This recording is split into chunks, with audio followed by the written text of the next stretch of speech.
Good evening. Going to give an update on the Lilac incident. It started this morning at approximately 11:27 hours at Highway 15 and 76. It's burning at an extremely rapid rate of spread westerly on the 76 corridor, impacting the communities of Vista and soon to be Oceanside. Currently, it is 2,500 acres with no containment. CAL FIRE is in unified command with the following agencies: the San Diego County Sheriff's Department, North County Fire Protection District, Vista Fire Department, Oceanside Fire Department. Currently, we have 20 structures that have been destroyed. I expect that that number will go higher, and we'll provide that to you as information comes into us. We approximately have 700 firefighters engaged in fire suppression activities. Military assets from the Navy and Marine Corps have been requested, and we expect that they will be in the air tomorrow morning after briefing. This evening, we will employ night flying aircraft from both the City of San Diego and Kern County, which have sent assets to the Lilac incident.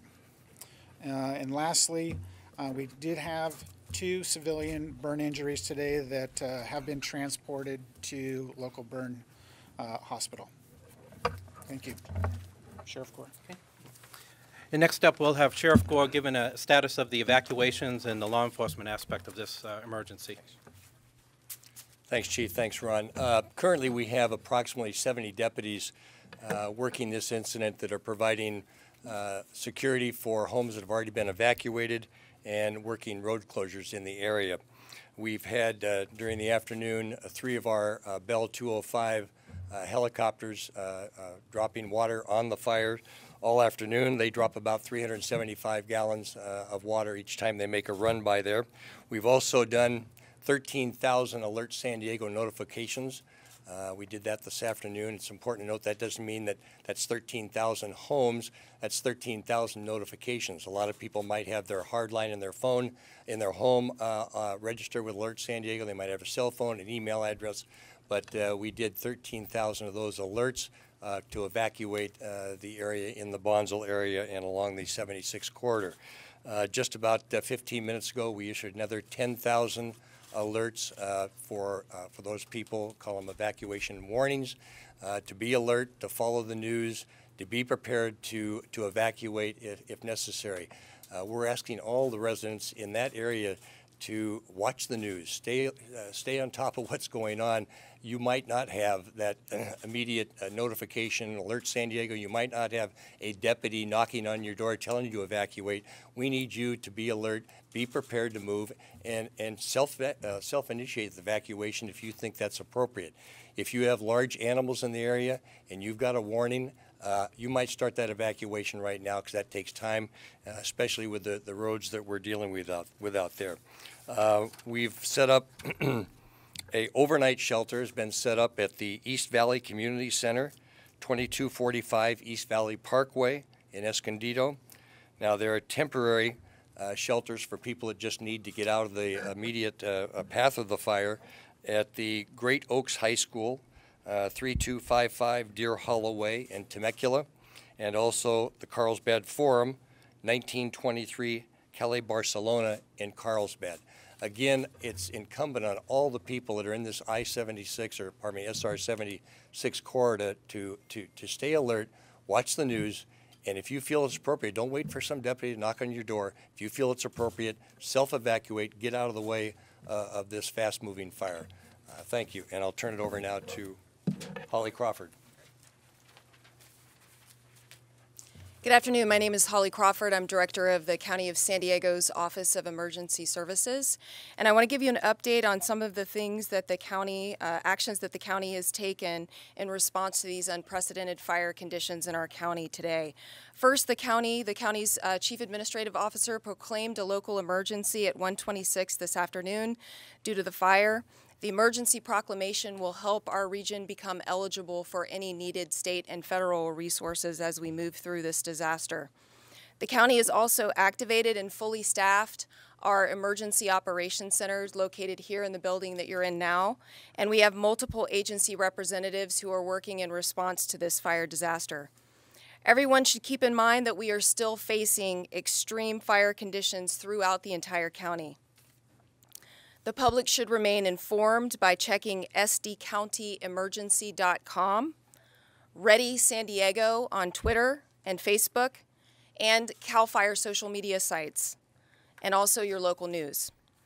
As Sheriff Gore stated, be ready to evacuate if you feel unsafe or you're asked to leave for your safety.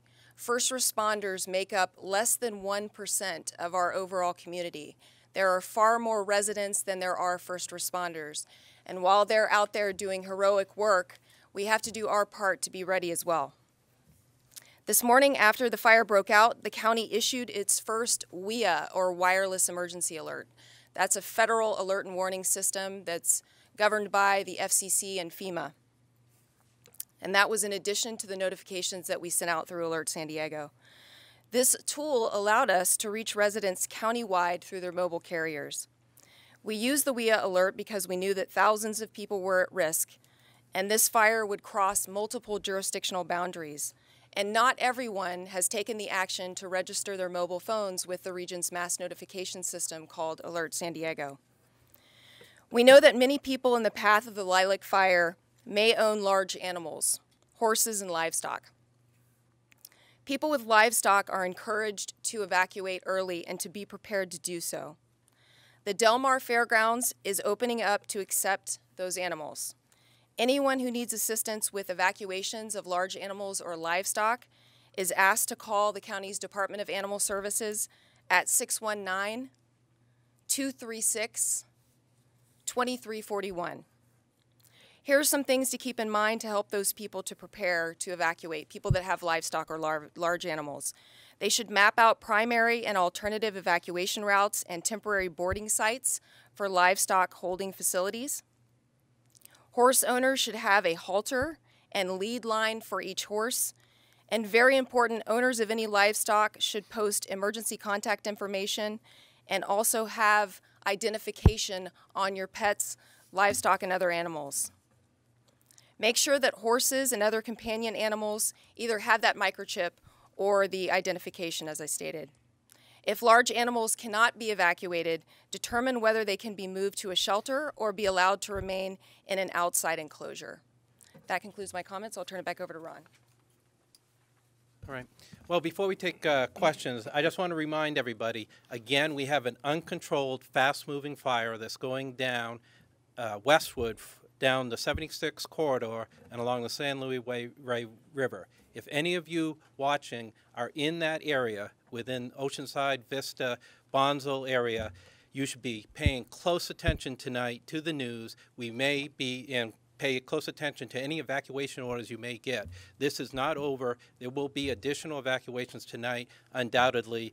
So we need people to really pay attention and listen to the sheriff deputies, Oceanside Police, Vista sheriff deputies, so that we can effectively stay out of the path of this disaster, and hopefully we can mitigate the fires as soon as the light comes up in the morning. We also want to make sure that everybody tonight pays attention closely to the news. Make sure you have a phone that is charged and ready to receive information. We'll probably have another press conference tonight. We'll make sure that we provide additional updates at that point. Subject to your questions now. Just to add one thing there, stay alert, watch the news, but again, I can't emphasize this enough. If you feel threatened in any way, don't hesitate to self-evacuate. Get your family out of harm's way. Go to some relatives, go to some friends, or go to one of the relocation sites that we've already talked about. But don't wait for that deputy to knock on your door, because there's not that many of us out there. Could you tell us about 211, how it's been fixed, and is it Sure. secured? John Ohanian is the president of 211. He can advise that. Hello, how are you? My name is John Ohanian, and with respect to 211, I think one of the things that we need is for people and families that are affected by the disaster, that are in these areas that we're talking about, that are getting the notices, and want more information or want to understand the information more clearly, want to speak to a live person, should call 211. We have a lot of people that are calling 211 just because, I will call it a little bit of a looky-loo, is they heard 211, they want to find out. The information is out there on other mediums. We would really like you not to take the place of people who actually need to speak to a live person because they need that information direct from our agents. Absolutely. We're answering calls. It was about 40 minutes from cell phones only, though. It was cell phone hit, and we had a number of people that were calling that were not impacted by the fires. People were calling from all over, but landlines were up. Other questions? Could you just reiterate the role of the military as far as air support? Yeah. Military is, like I say, will be coming in tomorrow, and what it is just to bring additional heavy lift helicopters in, which typically carry much higher gallonages of water, up in the 2,000 gallon range. So it's just. Marine Corps, Navy, you said? Yes, sir. Marine Corps, Navy. One more question. Just go over the nighttime flight ops protocol as far as CAL FIRE. Okay, so for night flying protocol, what we're doing now, probably currently as we speak, is we have a helicopter that's out there surveying the fire area and those lands adjacent to the fire, so that they're familiar with it, so that we can see if there are hazards like power lines, those types of things. They can come back, they'll look at the operational map, and then we have a go no-go checklist, and that provided that the winds aren't too excessive, then we will put up helicopters this evening after that no-go checklist has been accomplished. So there could be night drops if the conditions are okay? We're anticipating that if conditions are correct. There were some problems before with communication between military and civilian aircraft. Is that resolved as well, or is it better? Yes. So what we've done to mitigate that is we bring on what's called a MILCO. And so we have CAL FIRE officers that we put into a smaller lead helicopter, if you will. And that lead helicopter will parade through with the military helicopter assets in tow. So we have fixed that communication issues. How many people are directly impacted by the Lilac Fire? I don't have that number. Do we have an estimated? We just have the contacts. We have the contacts. We've done a total of, through Alert San Diego, 23,000 contacts. Now, that's not 23,000 homes or 23,000 individuals, because many of those people, they're hardline in their houses, registered with Alert San Diego, their cell phone, and maybe an email address. So it'll be less than 23,000, undoubtedly. But that's the number of Alert San Diego contacts that we've made. And it's important to point out that we are just a few hours into this very dangerous fire.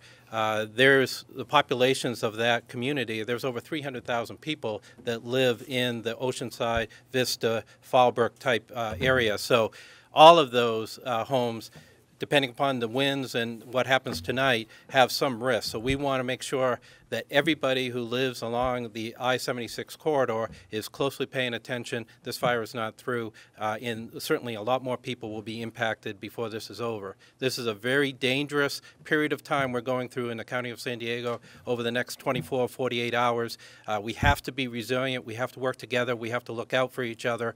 And even those who aren't in the I-76 corridor and are affected by the Lilac Fire, there are still 70-mile-an-hour winds going on throughout San Diego County. It doesn't mean that tonight there won't be another fire going start somewhere else. So everybody in the county still needs to be prepared because until these winds die down later in the weekend, everybody is at risk. Other questions? For the 20 structures that were destroyed, are these homes, commercial buildings? I don't think we have the full details on those. We certainly know a lot of them, just watching the news, are mobile homes that were in the mobile home park right next to where the fire started. But we know there's also been additional homes that have been lost along the way. We'll probably have additional information at our next press conference. Other questions? Talk about the people who were burned, the circumstances surrounding those injuries. Chief Nissen? I don't have any additional information with regard to that, other than that there was 2 civilian burn injuries. I don't know their status or condition. We sent some strike teams out a couple of days ago. Is there any other mutual aid being considered besides the military that has not been brought? No, actually what we had sent with regard to CAL FIRE had sent a single strike team, which is 5 engines out of county. This morning, prior to this incident occurring, we had 31 fire engines at our disposal to send 2 incidents. So with regard to that, CAL FIRE and state OES have brought in out-of-state resources.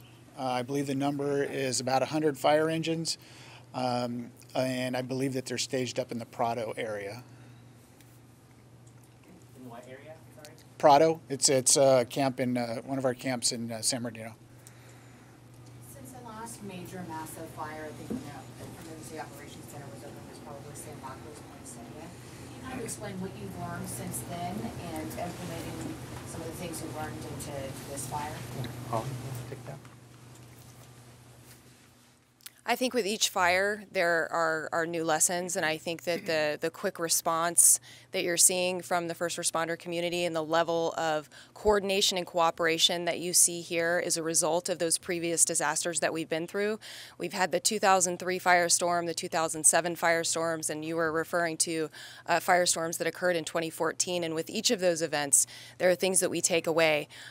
For example, in our Emergency Operations Center, we now have a person who's dedicated to communicating with people who are non-English speakers, who are monolingual and do not speak English. We have over 300 community partners who are taking emergency information, translating that into their native languages of the individuals that they provide services to, and then distributing that back out to other individuals. We have Spanish social media channels that we keep updated with information about the disaster.